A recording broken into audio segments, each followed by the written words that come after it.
Hello, everybody, and welcome to this eMarketer Academy on marketing trends for 2022. A lot of folks are joining right now. I just want to give them a few more seconds or half a minute or so to log in, as we'll be way over 100 participants today. In the meantime, it will be fun if you in the questions box could let me know what you think for you and your company and your situation and your team would be the biggest trend in 2022 with regards to marketing or sales enablement. Just top of mind, what is on your mind as the top thing to consider this year? Other people can't see your answers. I may mention some of them. So just for my inspiration and to get your mental juices flowing there, shoot me your opinion on what is the most pressing issue on the marketeers agenda right now. So let me know in the questions box. Don't be shy. If some of my team members are online, I know you are, could you let me know in this questions box that the video is coming through and the audio is coming through loud and clear as well? All good, thank you. And I see some suggestions coming in on trends that are top of your mind. I am so thrilled. I love when you guys share your ideas and thoughts in the questions box. I will come back to that in just a second. All right, so let's get started. While people are still joining, we'll get some of the practicalities out of the way. The topic of today, as mentioned, is the top marketing trends you need to know about, you need to think about in 2022. Obviously, there is no way I can cover all. I know that I talk fast and I can cover a lot of ground in an hour or so, but we're going to focus on some mega trends or some mega concepts that are really important to the marketer. My name is Klaus. I'm one of the speakers here at the eMarketer Academy. I work in the product marketing team, and I've been around eMarketer in the marketing space, eMarketer for plus 10 years, the marketing space for plus 20 years.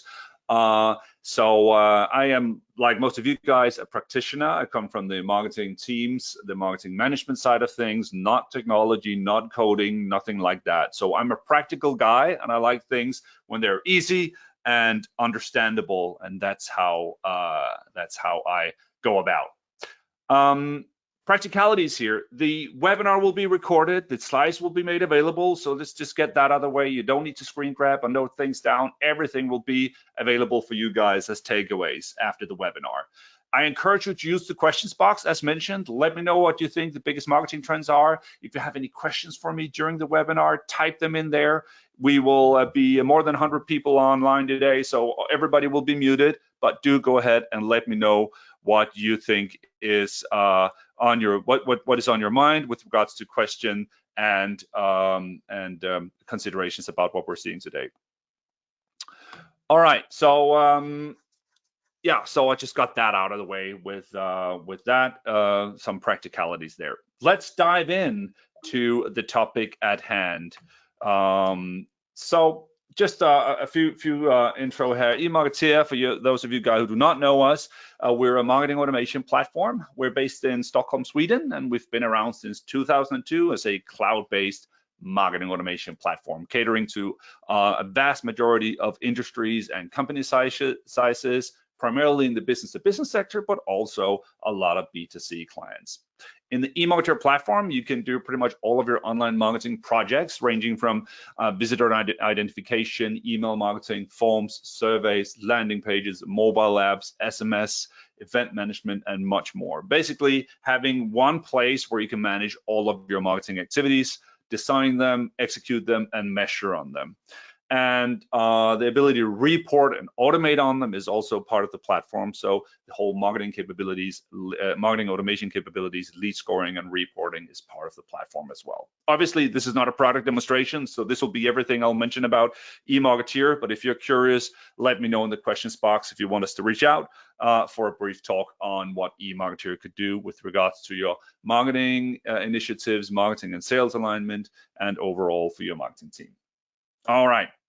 So the concepts that I've chosen today that shape and impact the marketing in 2022, I've put these into 4 categories. And even though it's not the most sexy one, there is no way we can get around privacy. As if GDPR wasn't enough when that hit us some 4 years back.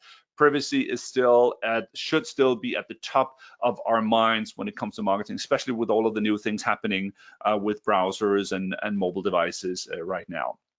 Then we're going to dive into culture and brand, which is crucial in this hopefully post-pandemic era where we've been so remote, and with all of the stuff that's been going on both politically and economically, we're looking at how our culture and brand voice is really key to focus on, as always, but some changes are pressing on us in this time.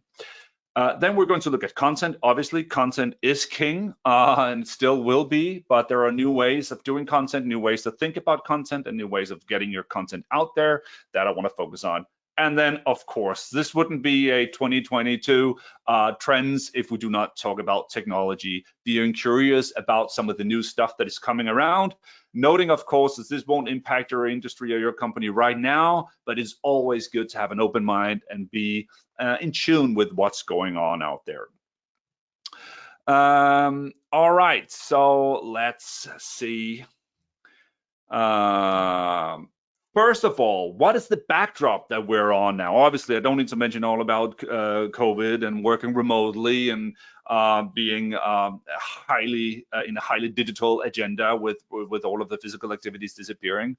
What we're also in is a backdrop of a dire straits when it comes to marketing budgets. This is a big CMO spend survey done by Gartner late last year, where they asked CMOs of more than 400 countries how their marketing budget had been impacted and how large part of their revenue was allocated to marketing budgets. As you can see, the 2020 figures and the 2021 figures, and I think it's fair to say that it's going the same way, if not lower yet, in 2022. So going from, on average, in total, 11% of the mean percentage of budgets to 6.5 of our revenue on marketing spend is the downward sloping. So basically, we're left with less money, to do more things, and we need to really focus on a lot of the stuff that we can do in-house. We're also seeing agency consulting spends going way down, and more teams relying on internal resources to do the work, to do the job. And these are some of the things that will impact these trends that we're looking at today. Also, I want to bring in, and again, this is for your takeaway, the Gartner hypercycle or hype cycle for digital marketing. This is updated once a year, so this is the latest one from mid 2021, and it basically looks on the different trends, technology trends that go into the marketing hype and where they are with regards to being innovative, with regards to being on the slope of enlightenment and plateau of productivity. So when they're hitting mainstream and becoming the stuff you do per se in the marketing teams. So we've seen multi-channel marketing, marketing automation, event-triggered marketing really hitting productivity and maturity. We're seeing things like consent and preference management, obviously with privacy moving down the slope here to plateau into mainstream productivity across the board. Then we're seeing stuff like artificial intelligence with a little longer time frame, real personification and personalization engines, and so on, moving down the hypercycle here. So this is one for you to take away and look at. But keep in mind that with if you look at the hype cycles for 2019, 2020, and now 2021, this speed has slowed down a little bit due to the budget cuts, due to the situation we're finding ourselves in. So some of the technologies that we would have thought would be mature in 2019, or in 2019 we thought would be mature by now, the pace has slowed down a little bit, and we're really honing in on kind of the more classic marketing competencies like content, message, personas, brand voice, and so on. And this continues to be the case in my opinion. So again, the overview here, we're looking at privacy, we're looking at culture and brand voice, we're looking at content and ways of distributing content, and then obviously being curious about technology.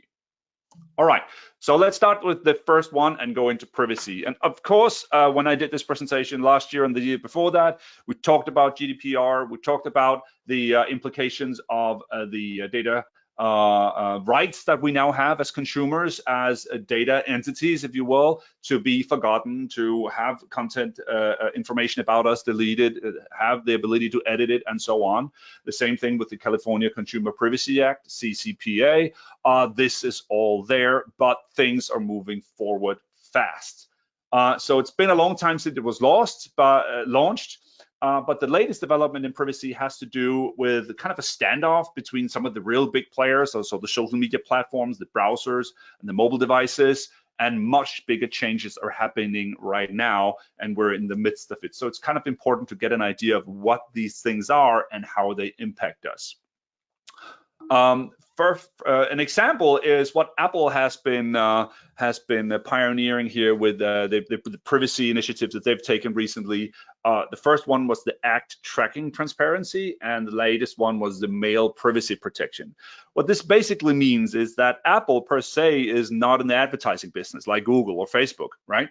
So they have platforms with majority of consumers and business-to-business people on their platforms, and what they sell, part of their product, is privacy and security. So they have launched initiatives to make sure that advertisers and companies can't track you across apps, across platforms, across sites as easily as we could before, doing retargeting, cross-site tracking, cross-site advertising.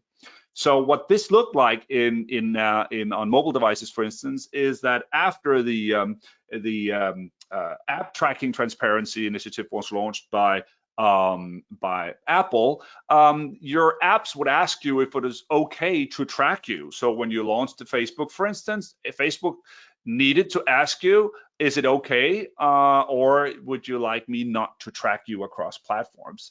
And the vast majority of choosers obviously went for the first one. I would like not to be tracked. Now, I know that you're going to get adverts anyway, but I would like you not to track me across sites as I move around the net, the web, as I move across platforms and really stalk me like that. So a lot of us went for that option, meaning that advertisers, they now lack tracking data across sites, across platforms due to this initiatives. And this is something that will keep expanding to more and more platforms for sure.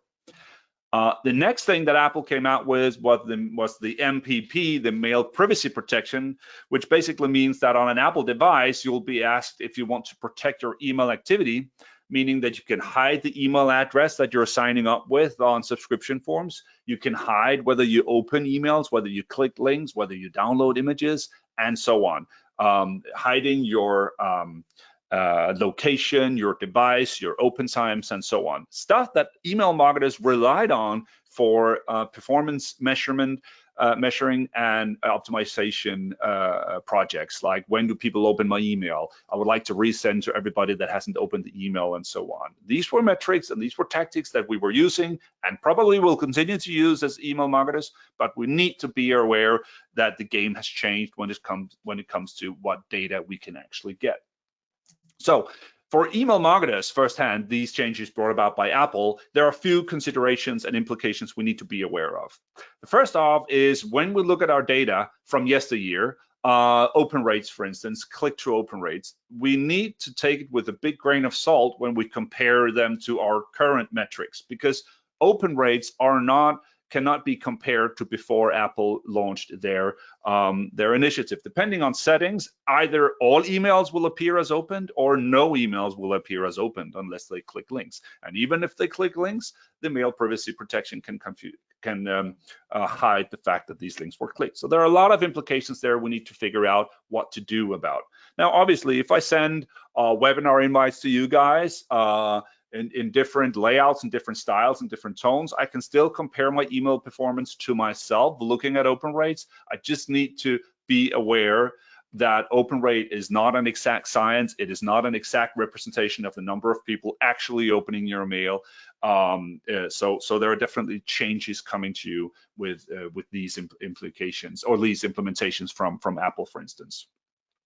So we give rise to some other metrics that are really important, and basically they should always have been important. Open rate is just a nice, easy figure to look at, but face it, previously open rates were also sketchy, and there was a big gray area in gray area in those figures, because an open rate is calculated when people download a specific image in your email. If people didn't download images, they could still read the email, but it wouldn't be opened. So it was always something to be taken with a grain of salt.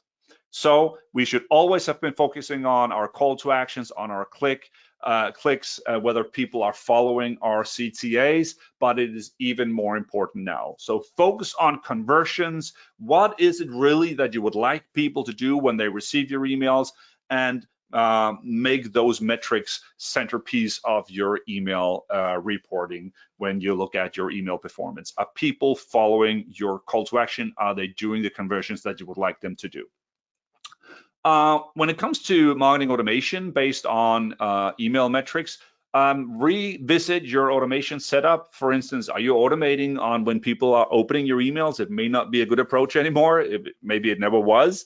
So focus on the engagement people have with your content, with email clicks, for instance, and automate and follow up on that instead. That is really the way to go about it. I'm already seeing some questions here with regards to clicks and opens and automations around the increased focus on false clicks or bot clicks, meaning that when you send emails to your target group, their email servers, their anti-spam filters, their virus scanners may click on your links to see if they lead to malicious sites. And these link clicks may be counted as real clicks done by the recipient.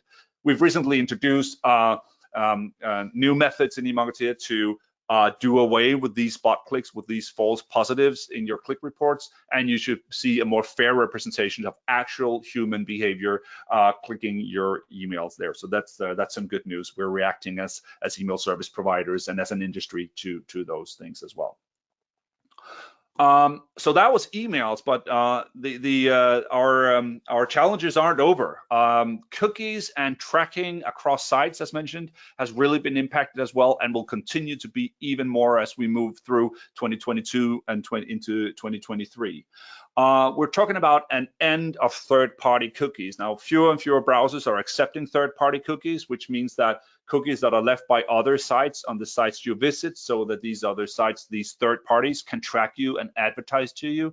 These are being deprecated across the board by most browsers. So it is becoming more and more difficult to rely on those browsers. Still, first-party cookies has a role to play, for instance, in website visitor identification, or your first-party cookies that your site sets to track their behavior. They're still viable in several browsers and will continue to be so for a while, but we're probably looking into a no cookie or server-side tracking future when it comes to this scenario here.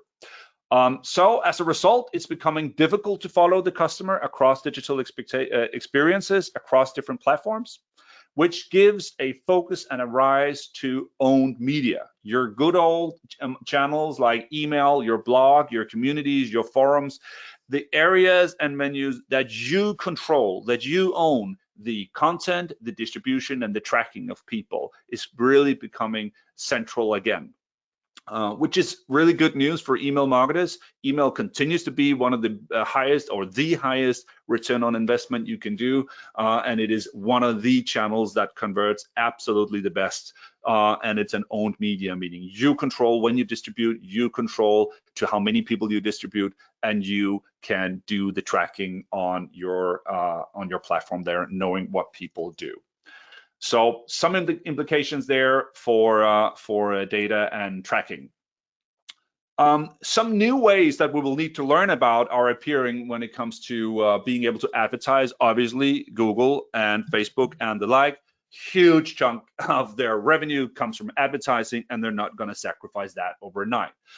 Google is dabbling with something called Flock, or federated learning of cohorts, which means that I can advertise and retarget not to individuals that I've tracked, but to groups or cohorts of people that look alike. So I may not know exactly that I'm targeting person X, Y, and Z, but I'm tracking or advertising to targeting cohorts and groups of people that look alike. So these are some of the things that are coming to mediate the fact that it'll be more difficult to track individuals. Custom audiences, again, owned media, lists and data that you own that you can apply to different platforms to market to your specific group will probably still be there. Something like custom audiences for LinkedIn is one way of going about that. If you have the content and have consent on that content and those contact information.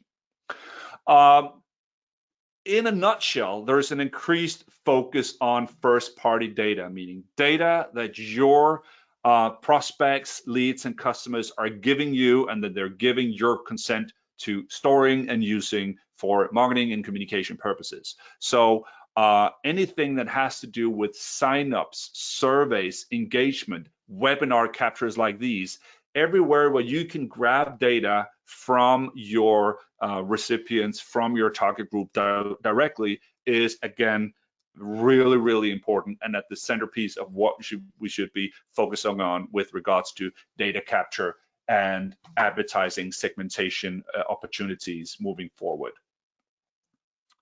All right, so let's leave the privacy aside for a moment and move on. Just concluding here that GDPR kind of laid the foundation, the groundwork for us to understand that our recipients, our customers, and our prospects, they own the right, they own their data, and we need to respect that by design. The ability to track across platforms and to retarget is diminishing, and we need to focus on our own media, our own channels, and first-party data as a result. All right, moving on to number 2, which I call culture, or culture and brand voice. And you may wonder a little bit, because is that a marketing trend? Is that a technology trend? Well, as marketing has to do with our message, with us resonating with our target group and our audience, yes, culture and brand voice is absolutely central and is certainly a trend because things are shifting. We are in a, again, hopefully, positively, in a post-pandemic era now. We have a very heated labor market with low unemployment rates in many countries, which means high attrition, high staff turnover. People are changing jobs rapidly, and we're doing a lot of remote work.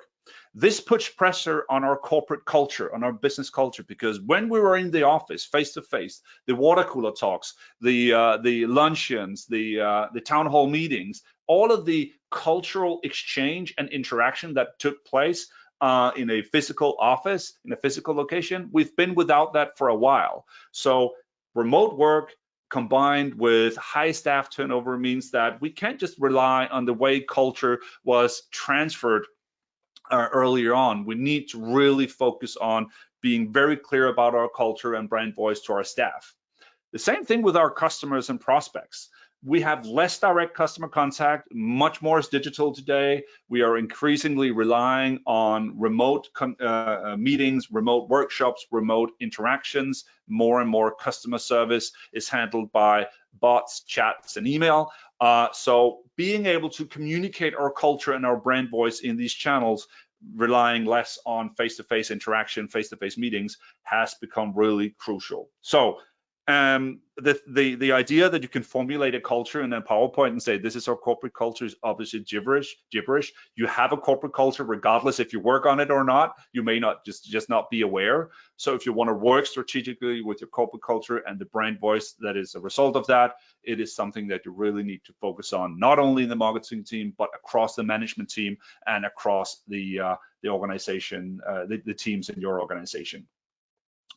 So some of the trends we're seeing here that stem from the pandemic we've been through, from the political climate in both the US and in Europe, are around, and again, with the privacy that we as consumers and as business persons in a B2B settings, we get this role of being our own advocate, of being our own entity with rights of our own. So these strong cultural drivers that we're seeing now are around authenticity, that brands are authentic, right? Advertising is becoming much more authentic, or should becoming much more authentic with in this new era.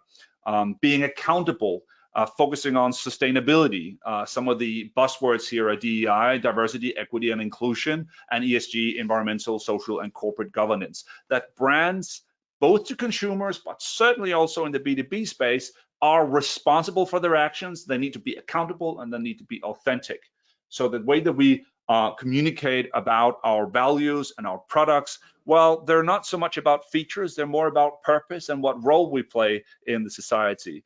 We need to be accountable for being a diverse, having a diverse workforce, for having diverse messages in our branding and communication, focusing on equality, on inclusion in the workplace. These are mega trends that we're seeing B2B and B2C, both as a HR and internal focus when it comes to culture, but certainly also in the brand voice of companies. Huge business-to-business corporations in logistics and shipping, transport, whatnot, are launching huge diversity campaigns to focus on being a global, diverse, and inclusive workplace, because it resonates with us as their buyers. We want to be represented by vendors that have these values that are aligned with ours. So these are really mega trends in the way that brands build their voice and they want to portray themselves. We're also seeing businesses under increasing pressure to measure and disclose these performances when it comes to DEI and ESG, and actually be held accountable for not disclosing how we work with these topics. So that may be something that's on your agenda there as well. So what are some of the implications there tactically, operationally, when we work with these topics? Well, for instance, our visual design should fit the zeitgeist, right? So we need to have a design paradigm or a design scheme that allows us to branch out, to have inclusive visuals, to have visuals and a brand manual that allows for this these values of the DEI and the ESG to be included. A bold design with personality that speaks our corporate values, that speaks our corporate culture, is becoming centerpiece here as well. And then social proofing from customers and staff, to have staff as a spokesperson, as frontline persons that work in the company, being proud, representing the values of diversity, equality, and so on, takes centerpiece. Even in established traditional business-to-business settings, this is becoming a real centerpiece for many organizations. Moving away from selling towards helping, building trust, establishing community, help people make decisions rather than to sell them stuff is really what's on the agenda from a communication standpoint there. One of the topics that has moved fast also in the business to business is influencer marketing. And you may be thinking about Instagrammers sharing their latest Nike shoe, whatever footage, but we kind of elaborate on the influencer marketing to a broader scope. Where brands, both B2C and B2C, are using micro-influencers. That means influencers with a smaller following, but that are very targeted to specific groups. And you want to tie relationships with micro-influencers to reach very specific niches with credibility.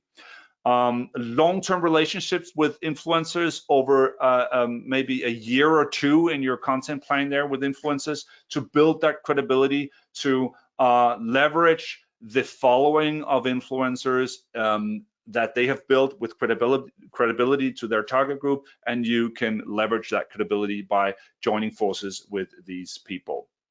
Previously, influencer marketing was more seen as amplifier, so you could create some content and you could have influencers amplify and distribute that, to be more like brand extensions, where the influencers themselves and the way that they communicate is much more flexible to them, so they talk with this authenticity, with this credibility, and being an extension of your brand almost. And that's also what we're seeing in the business to business sector, where social influencers and content creators are starting to act as influencer marketers for corporations, specifically communicating about their diversity initiatives, sustainability initiatives, and so on, joining forces with NGOs or similar to establish this credibility that goes back to the brand voice and culture that we mentioned. Something to look at, maybe event speakers, industry analysts, writers, and so on, that have an agenda, that have a following, could be a brand extension of yours from a communication standpoint. So something that is pretty interesting and that is moving along the line of communicating in the channels and fitting into the brandscape of your audience, of your target group, both in a B2C setting, but also in a B2B setting for sure. All right. Next up is content, and content obviously is not a new trend. Content is here; it's been king forever, and queen too. What we're looking at is ways to increase relevance and trust with our content, and how our content needs to change, and how we can distribute content in new ways that are hitting on some of these trends here. So let's move into content now. If you participated in this webinar last year, absolutely, we will revisit some of these concepts from last year. Again, to be honest, truth be told, some of these trends, they don't change too much year over year. They are the same. We see video still on the rise, still continuing to rule. And obviously, in what we've been through in the last couple of years with so much remote, live video and video consumption in general is really peaking. It's driving engagement time, it's driving clicks, it's driving opens and emails, it's driving SEO traffic to your website. It is all over the place. But with a more focus on live videos, it's like now we're interacting with each other. You can ask me questions, and I'm here live, and I'm doing my verbal typos and whatnot. But this is the kind of content that we are expecting now from brands, instead of just pre-recorded, nice, polished productions. More authenticity, more accountability, and more interactability. Then we're looking at conversational content, a dialogue, more than big pieces. Granted, we still need long form content. It drives traffic to our website, but breaking down this long form content into smaller multimodal pieces of content that can be used across the customer journey. I also have ditched the funnel there. The idea that people's decision making is a funnel where you can move from step to step to step, and then at the very bottom of the funnel, they're ready to buy. I think we need to ditch that mental picture and consider this a journey that is always on, and we should be able to do commerce, to have call to actions, and for the customer on the journey to take action along the journey, and not just when we think they're at the bottom of the funnel there. So always have an always on approach to being able to engage with the customers along the journey, having them decide when they're good and ready to be engaged or to make decisions on purchasing or getting into dialogue along the entire journey. And then something we'll come back to as well, intent monitoring. Remember what we talked about, privacy and targeting. Being able to monitor the intent of your target group in your own channels, in your own content is key, right? As tracking diminishes and your ability to track across platforms, the ability to understand the intent of your target group on your own content is paramount. So lead scoring, segmentation, behavioral analysis of what your contacts and leads and prospects are doing is paramount. And should be treated like that. It is your own content, it's your own channels, and you should be able to drive the insights that you can from that. So conversational content, let's look into to some of the traits there. It's a conversational tone, so it's not the big 35-page white paper that establishes your thought leadership. It is more of a conversation. It could be chatbots, it could be chats and interactions in your SaaS platforms or in your product service, but it could also be conversational in the sense that when people engage with a webinar or a piece of content on your website or a click in your email, you reply automatically with smaller pieces of content that are focusing in, that are narrowing in on what they're interested in. So the conversation doesn't need to be between people like this or a chatbot, which is the typical analog there, analogy, but it could also be a conversational tone where you have smaller pieces of content you deliver automatically along the customer journey to focus in on what is interesting for your recipient there. We've talked about bots before, and it's almost becoming more of a customer service and support trend here, but bots are favored in unlikely scenarios to consumers, both B2C and B2B, where bots are always on. They're available right now. You have minimal wait time, so you can get answers, you can get transaction status, you can do purchases, you can get feedback with bots, and they are driving engagement up, and they're driving engagement costs, support costs down at the same time. Technology is there, it's mature and available, and it's absolutely something you should be dabbling into, seeing what it can do for your organization. And as mentioned, it's not only bots, it's also trigger-based marketing. When people sign up to a webinar, you want to reply to them. When people engage with your content, you want to make sure that you follow up automatically with more content focusing on the same topic, diving deeper and deeper and deeper, helping them make a decision rather than sending them everything at once and then hoping they get a chance to read through it. So with the conversational communication, we've seen bots. We've talked about this, your ability to book flights or hotels using bots on Facebook Messenger. I've mentioned this example before, but I think it's just a real cute one. It's because it's my son. All of this is in Danish. When he turned 8, I got a message from my bank saying, "Happy birthday with your son today. It is now possible for you to give him allowance using the Danske Bank app." For allowance for kids. And then this whole bot dialogue went through explaining me how I go about setting it up, what different opportunities I get, how I install it, how I approve and give consent, and so on. And this whole dialogue over back and forth, both with just clicks and also natural text, meaning I wrote replies that the bot understood. And throughout the process, I ended up having created the account for the 2 accounts for my son, ordered the credit card, started the allowance app, and inserted the first amount on his allowance account using this bot. This is a real low practical but very engaging and high adoption rate, at least for me, way of communicating without driving transactional costs on the bank side. Other ways of conversational content or conversational messaging could be something like wizards or pop-ups if you have software platforms or customer service platforms or similar. Simply asking a few questions that will help you focus in more on what your customer is up to, what kind of profile this is, or what their needs are. In this case, it's Grammarly. It's a grammar app that you can use. And it asks you a question about what setting. Is it a work setting? Is it school? So it really adapts its messages. It helps the help articles, and maybe even along the line, the product adapts to it understanding who you are in a conversational-like way. All right. So we talked about content and breaking content that we have into smaller pieces to be used along the customer journey.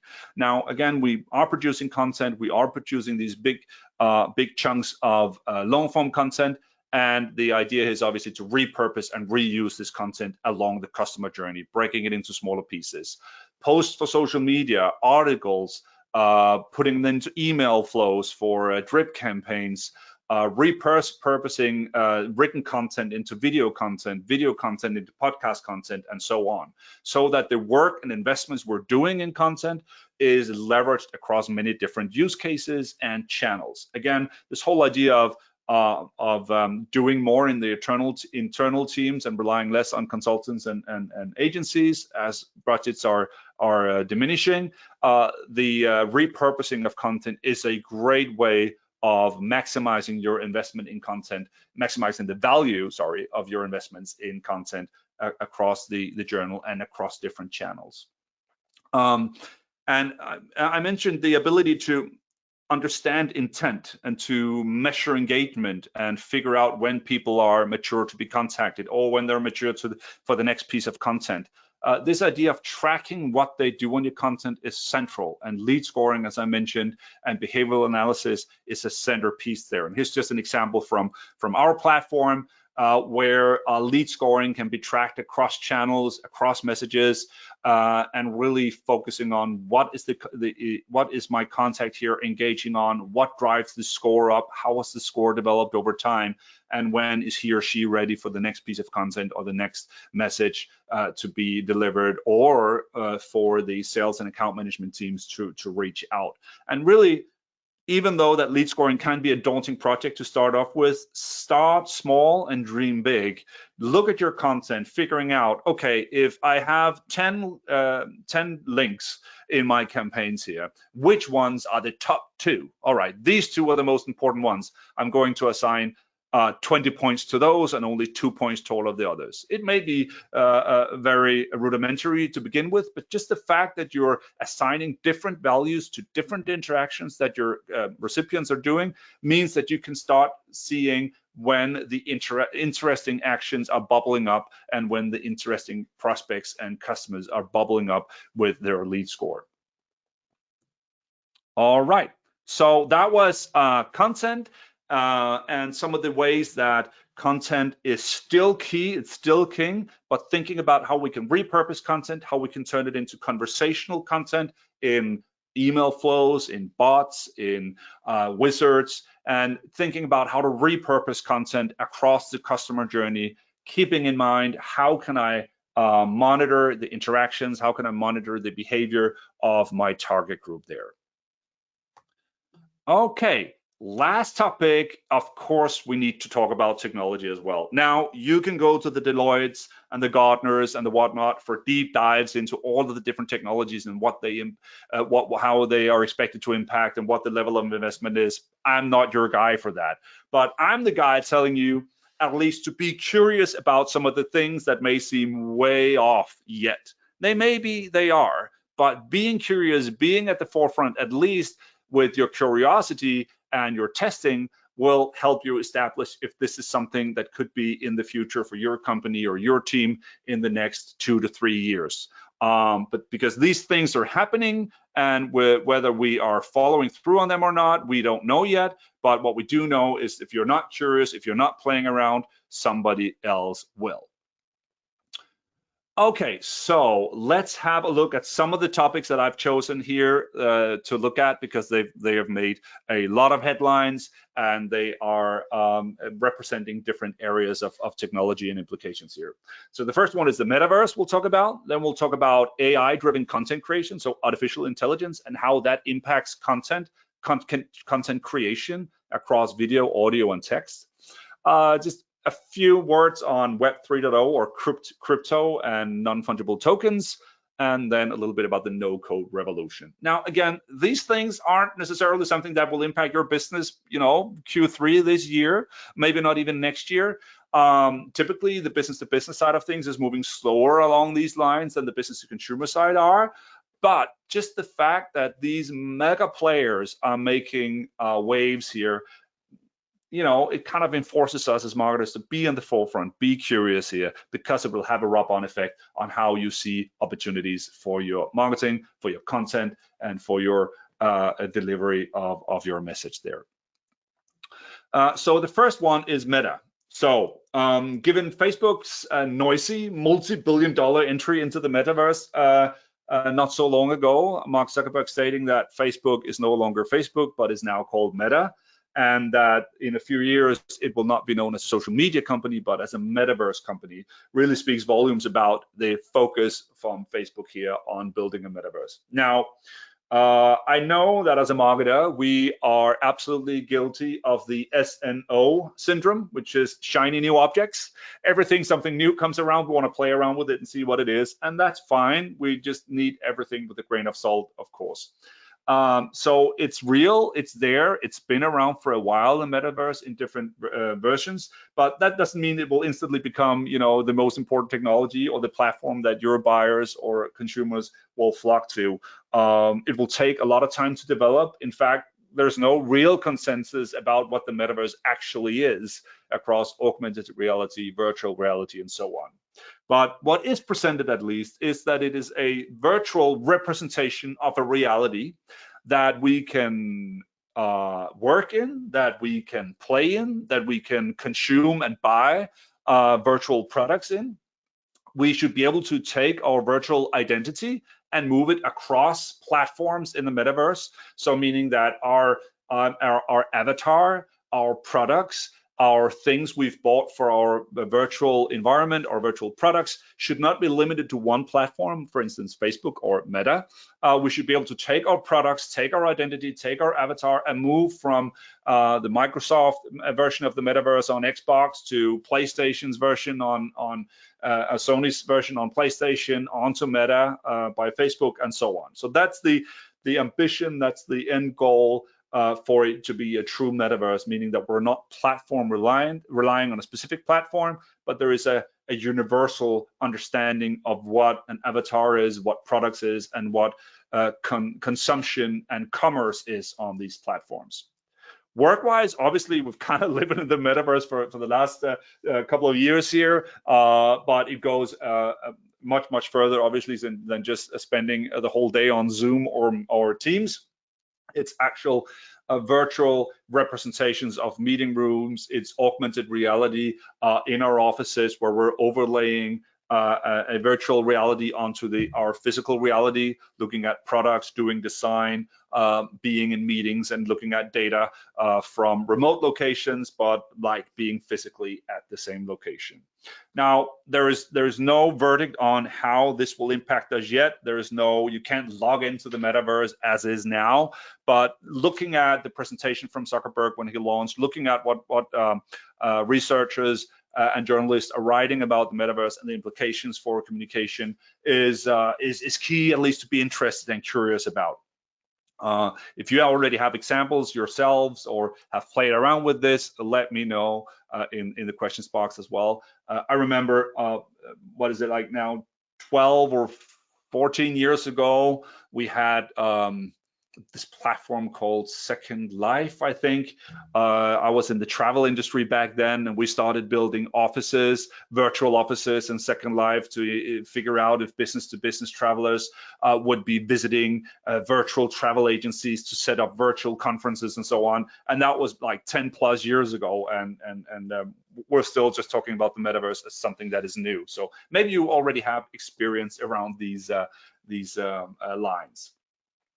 Another really interesting, this was on my plate last year as well on my slides, is artificial intelligence and content creation. And we're really seeing these two converge now, where artificial intelligence and machine learning is being used to aid content creation. We've seen the articles about machine learning and artificial intelligence writing blog posts, writing novels, writing content, and it's pretty difficult to establish whether something is written by a human or a machine in a controlled environment, and those things are coming.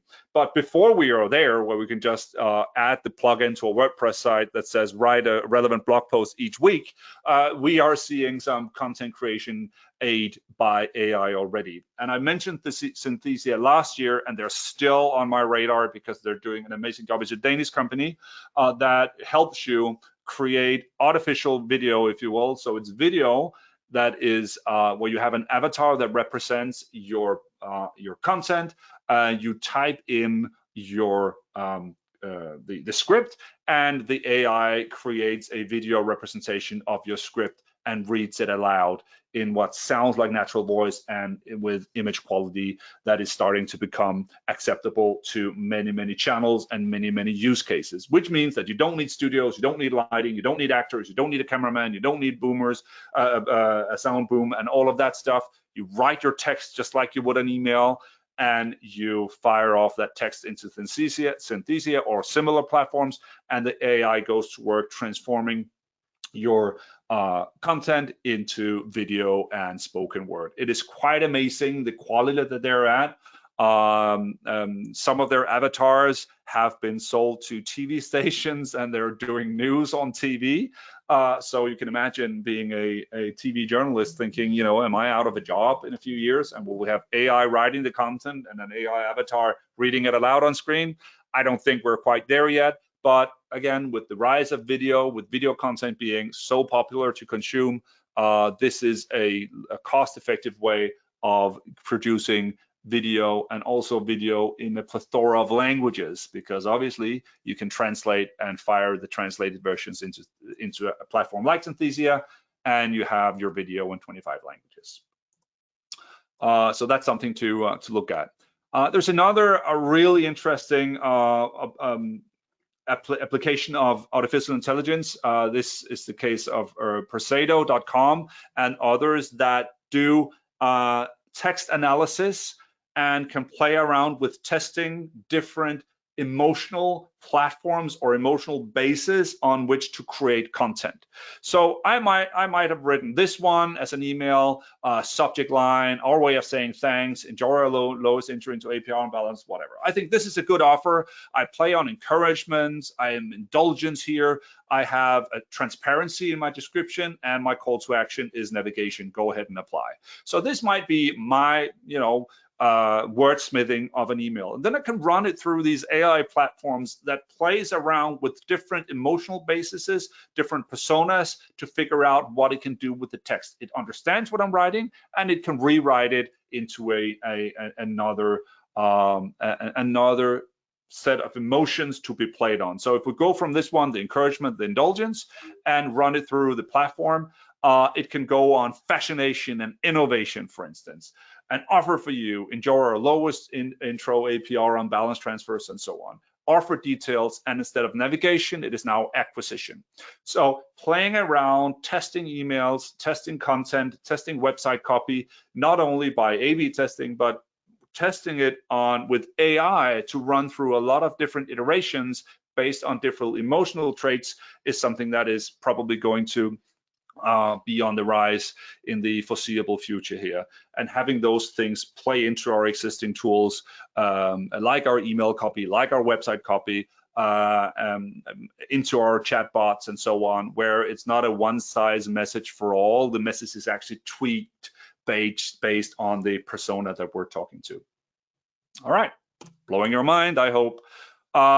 Be curious about cryptocurrency. We're moving into Web 3.0 narrative and 3.0 framework now, where we're seeing Bitcoins being used in the B2C space, being matured to be paid with or paid out, and we're seeing a lot of crypto platforms. So just the idea of this is something very fishy and we can't really relate to it. Be curious about it and understand what these things are, not necessarily because they implement your industry tomorrow or this year, but understanding what blockchain is about and cryptocurrencies because it is there in the consumer space and it will spill over into the B2B space and blockchain technology for sure. Then there is this really strange concept of non-fungible tokens. Now, NFTs, as they are shortened. What is that? So we know about money and we know about gold. It is tangible. That means it's physical. And it's fungible, meaning we know how to translate a dollar or a euro into gold. We know how to convert a euro into a Norwegian crown or a Danish crown. We know the exchange rates, they're physical, and we know how to exchange them. Then we move into the fungible but intangible, meaning that we still know how we can convert one currency to the other, but it is not physical. It is all intangible. Then in our world still, we have things that are unique, artworks, locations, houses, vintage cars. Now, these are tangible, right? So they are physical, but they're non-fungible in the way that there is just this one Van Gogh. There are not two that are alike. I can't say this Van Gogh I can exchange for this Monet. It is not a clear currency table conversion thing going on there. They're unique in their nature and therefore non-fungible. And then down here you have the NFTs, the non-fungible tokens, meaning that they're intangible and they're unique and you can transfer ownership of them. So you can buy GIFs that you own and they're registered in blockchain and they're yours to own and sell and put on auctions and so on. Now, what does this have to do with us? Well, you're seeing brands engage in this. You're seeing Nike and Taco Bell and Warner Music and movie companies, movie productions starting to produce assets, digital assets that you can assign ownership to as gifts, as promotions. So you actually own some piece of digital asset from Nike, for instance, that you are registered as the owner of, and then you can then sell and transfer. So it's a little bit sci-fi, but it's already hitting the consumer space, and getting a grasp on what it is should be on your curiosity radar, in my opinion. And then lastly, and we're closing in on the hour here, is the coin no-code revolution. Software and coding and automation and tying platforms together has been a job for developers and coders, and still is, and architects for sure. But there is a plethora of tools now that helps us in our marketing teams to prototype or build connections and integrations without needing to code and without having the tech background to do so.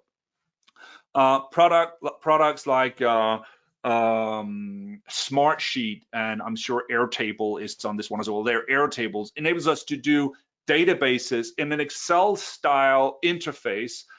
We can do quite advanced databases that can contain multiple types of content, rich media, images, video, and so on. And we can tie them together with other platforms, making them work as enterprise solutions or real coded databases. Now, they come with a lot of shortcomings, and they're not right for everything, of course, but it means that you can test and prototype really quick without the need to code. This is my addition. I put eMarketeer in here as an example where automation meets content and design. So a marketing automation, you could say, is a rudimentary form of no code, where you say, if this happens, please do that. That's the simplest form of automation and of no coding and action there. But this webinar that you're participating is a good example. It is a combination of eMarketeer forms, of our websites, of our emails, of our webinar platform, and our CRM system. And all of these automatically exchange information when you sign up for a webinar. The webinar platform gets your registration, it sends out your email. Our CRM system is updated with information that you've registered, and also that you're attending, and even how many minutes. And all of this data and automations is sent back and forth using no code approach, using eMarketeer, using Zapier, using our SuperOffice CRM, and so on, without the touch of a coder or developer. So no code really helps us to get prototyping done, to get platforms to talk to one another, and is helping us get pretty far actually with a lot of projects without investing heavily in custom development and custom coding. So something to be curious about and play around with. All right, we're closing in on the hour, and this was my run through, if not sprint, on 4 main areas, things that are impacting us as marketers: the privacy, the culture and brand voice we have, the content we produce, and the way we communicate it, and the way we deliver it, and then obviously our inherent curiosity for new technology. Those were the 4 things that I've chosen to focus on today in this rundown. Again, the slides will be there and the recording will be there, and then I encourage you to be curious about these things and see how they could impact your marketing, or at least frame where you see things are heading in a 12 to 18 months time frame, and then start dabbling around and testing around with that. Now we're moving into the Q&A here, and I will look at some of the inputs that you guys gave. So if you have questions, observations, feedback, thoughts, just shoot them my way. Let's see. Here's a question about intent monitoring and lead scoring from Christine. She says, what about lead score that is not within the eMarketeer loop, but on our website? Will that be possible to see in this also? I guess, Christine, you're referring back to the lead score model I showed inside eMarketeer. Well, first of all, if you use eMarketeer and you activate the web monitor there, you will actually be able to track your visitors on the site, knowing which pages they've been on, right? So if I've sent you an email and you've clicked on that email, I know who you are, and when you visit my website, I can see which pages you were on. And that's when it becomes really powerful to score on individual pages, so that I can give my pricing page and my case study page more points than my blog, for instance. So I hope that covers that question, Christine. Your website should be part of your lead scoring model as well. And indeed, even without scores on individuals, your website and the traffic that it generates shows you what your visitors are interested in, right? So what types of content they're visiting, what types of content they're consuming, even though you don't know who they are interesting insights to get as with regards to what content your audience is consuming and what you should be producing more of. Let's say you have a huge blog post that is really strategic post and you get a lot of traffic on that. Well, maybe that's your first piece to take apart into a drip nurture email campaign, or to in a conversational style messaging with that content. If you know it's already resonating well with your target group, start with that and repurpose that into different types of media, video, audio, and delivery channels. All right, let's see if we have more questions. Here's an input from Karen. The most pressing issue for me is how to capture my audience attention when they receive so many emails per day. Karen, you see, we could have a trends webinar 3 years from now, 5 years from now, 10 years from now, this would still be a topic. How do I cut through the clutter of all of their emails that people are getting? Relevance and personalization when it comes to emails. Understanding who your persons are, not sending everything to everybody, but really being picky about this email, this piece of content that I have, what should be my target group? Whom am I sending it to? The smaller your lists are, the more engagement you're likely to get, because you know that you're more focused on those individuals that you're sending the email to. An interesting observation, actually, when we invited all of you guys to this webinar, we did our nice branded, designed, big hero image invitation. And then we did another send out that was a personal email from me. Just, you know, white background, black text, one link, but it came from me. We got 25% higher click rates on the personal email that was just like apparently coming from my inbox than we did on the branded, designed version of the invitation. So that is playing around with authenticity, relevancy, and focusing on a personal relationship between me and the participants in the webinar. And that's one way of trying to stay relevant there. We're past the hour and I could keep talking forever on this topic, and based on your great inputs there, we could spend the rest of the until lunch now. So, but I will respect your time and the rest of the day, and thank you so much for being on the webinar. This is me signing off, thanking you for your time, and good luck, and be curious about technology and marketing that is changing our industry. Bye bye, guys.